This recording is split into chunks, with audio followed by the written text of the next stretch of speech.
there's really no camera angle that doesn't make me look chubby.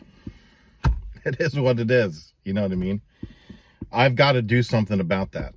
It's not going to be done for me. Anyway, it's been a while since I posted. I don't have any slick microphone stand. I don't even really want to post, to be honest. But I went back to, if this is for my kids, what would I say to my kids? What's the legacy that I want to leave? These last 2 months have been some of the most difficult for me personally. I think for Heather and I, that I can remember in the probably in the last 5 years, 6 years. Just these last 2 months have been extremely difficult. And when we post about here's one of the reasons I didn't want to post. I've been hesitant, is because sometimes when you post about personal things, or people have a tendency to not hear the message of what's really being said. They have a tendency maybe to hear the need, and it has nothing to do with need, because our Father is our provider, but it has everything to do with faith. And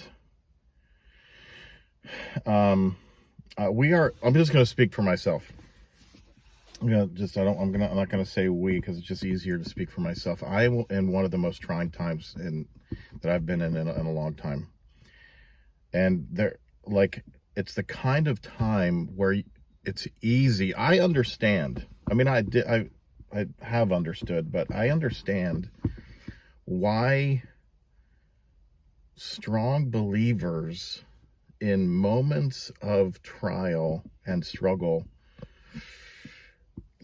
throw in the towel. I understand it. I want you to catch me, hear me really clearly. I'm not going to do that, but I'm in a time where I feel like the Lord is silent. I'm confused. I don't know what to do. I don't feel like I feel like I lack purpose. I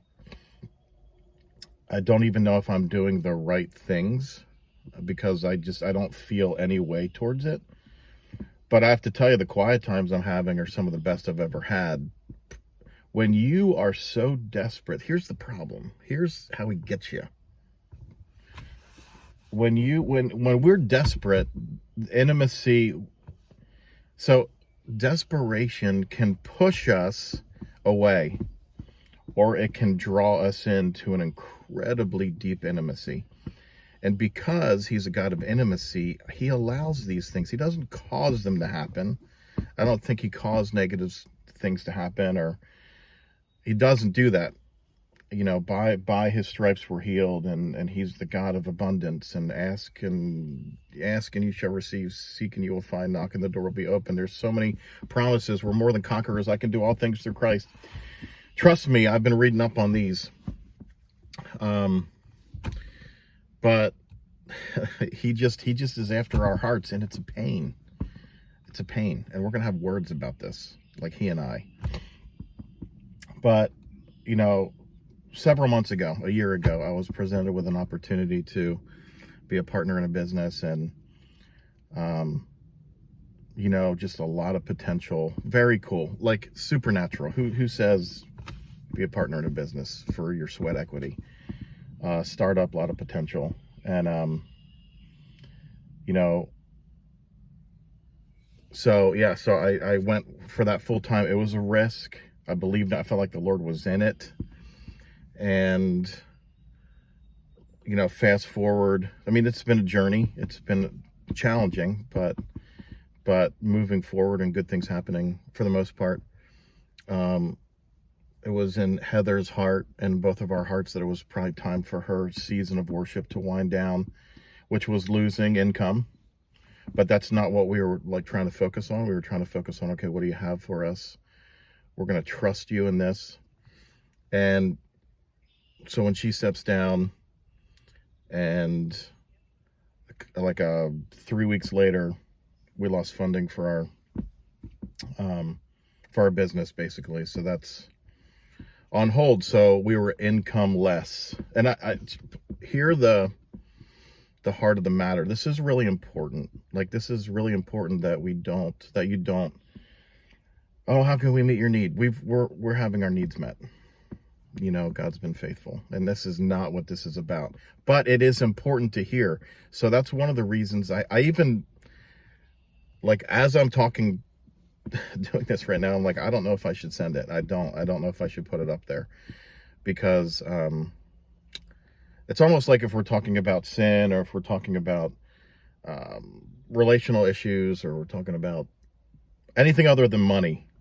Money's a tough subject, because people are like, oh, you know, they're putting it out there because they need help, and that is not the case. But it is important that you hear that I am in the thick of it.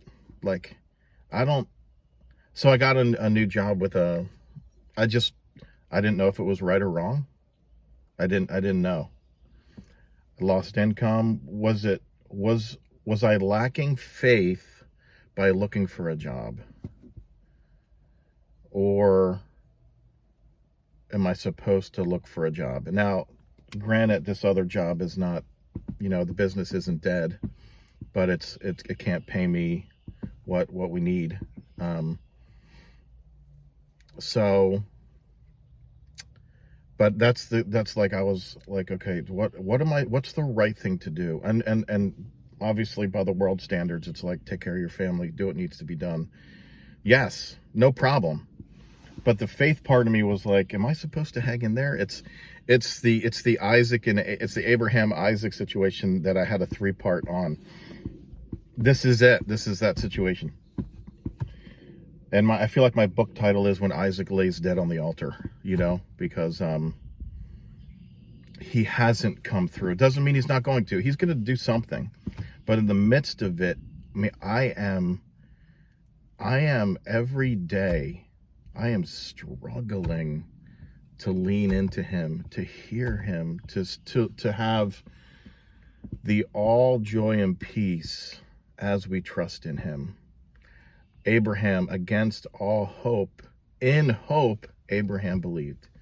And I'm telling you, you know, Romans 15:13, may the God of hope fill you with all joy and peace as you trust in him.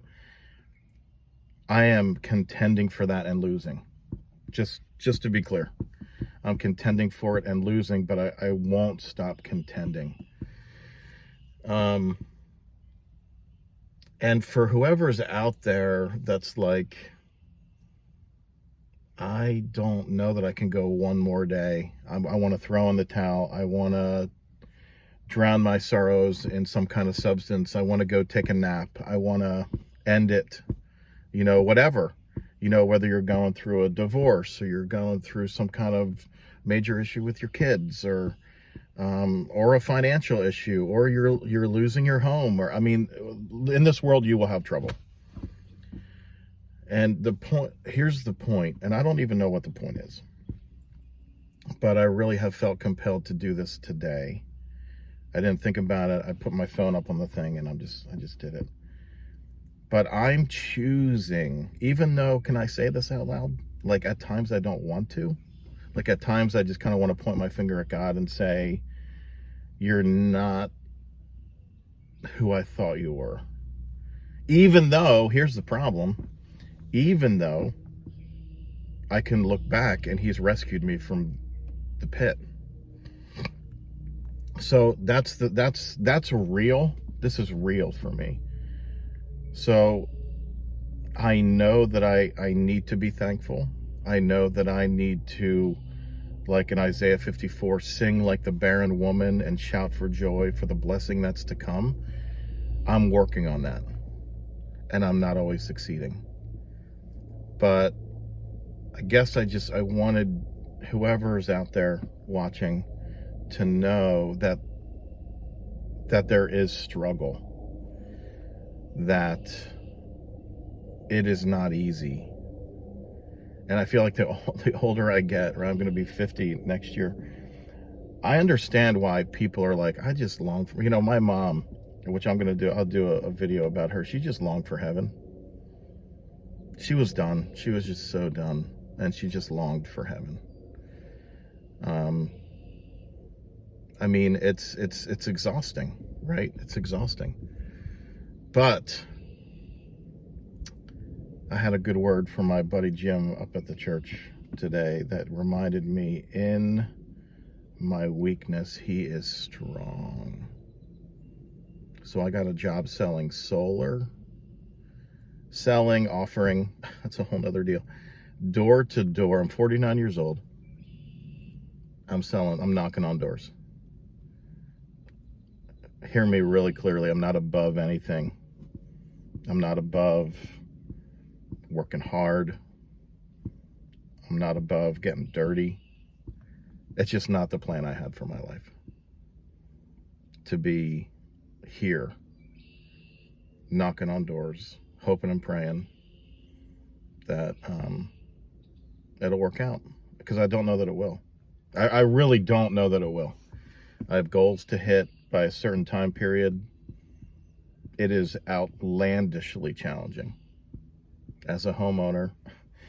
Homeowners, someone comes to their, be nice to them, unless they're really, really not nice. Then you have a right to gently close the door and say, we're done here. Be nice to them. Seriously. Especially older ones like me. Because, look at them and say, they have to do this. Like, this is, even when it says no solicitation on the door. Yesterday I went to a door and it was so good I didn't knock. It was a lie. It was a lie. But it was so good. It said on the door, mother and baby are sleeping. It's our nap time. Please don't knock. And I thought, you know what? Even if it's not true, I'm just going to honor it, of course. But that is good. I think I'm going to get one of those, maybe. Potentially. Maybe I'll have Heather paint one.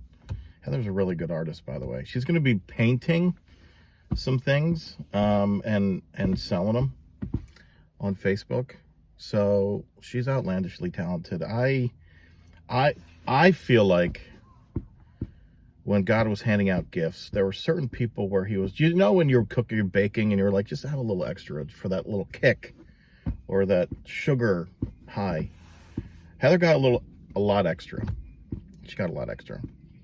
She's good at like 1,000 things I'm good at. I think there's one thing, and mainly it's overeating, which in the end is just not. It's not okay. I don't fit into I'm struggling to fit into a booth. But I'm eating my feelings, but I'm working on it. So, like, we're in this together. And here's the other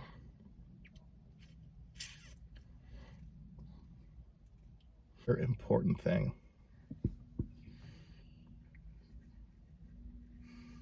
Is friendship is so important. I've been a emotional mess lately. And I said to Heather the other day, I was like, yes, I'm on my medication. I'm fine. It's just the Lord's working. The power of friendship. Sometimes you don't appreciate it till you're older. Because there are times when in the last couple months I've asked, who are my friends? Because I need them now.